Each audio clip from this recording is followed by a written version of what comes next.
Наместо да се зголемува, органското производство драстично паѓа.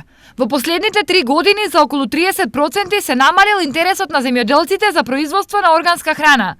Според експертите, ова е резултат на недоволната информираност на земјоделците, но и на недостатокот на стручни лица од оваа област. Нашите земјоделци и немаат навика да ги практикуваат или да ги применуваат сите одредби кои што значат предвремено истражување за подобноста на некој локалитет, дали може да биде добар за органско производство или не.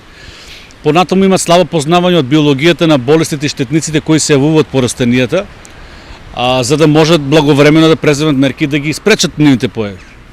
Од друга страна, сите системи кои што им стојат, би требало да им стојат на земјоделското располагање во форма на стручни совети, нема специјалисти од областа на органското земјоделско производство. Од друга страна, земјоделците тврдат дека интерес постои, но проблемот е во сложената постапка за добивање на сертификати. Малку са преголеми тие добивање на сертификати и обновување секоја година на тие сертификати за органско производство. Удело, например, на субвенциите, владата дава поголемо субвенции за органско производство.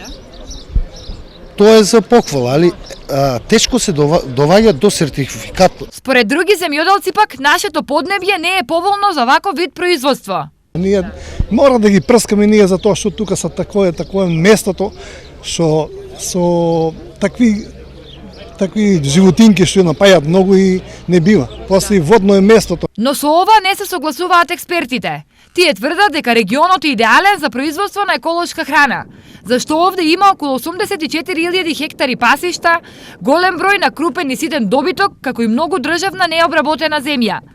Во Штипско идеални услови за органско производство има од Струмина чешма до патот за Љуботен. Можноста да се засадат или да се засеат култури кои што медат, а на тие површини да се носат пчелни семејства, па да се произведе органски мед кој што е исклучително ценет и баран на површини на низ светот, а и кај нас се разбира, дава за можност да заправа се рече дека една добро изработена физибилити студија или студија за издржливост може да придонесе за сериозен развој на органско земјоделско производство во нашата средина. Инаку, со цел производството од конвенционално да се ориентира кон органско, од годинава државата ги зголеми субвенциите за 100%.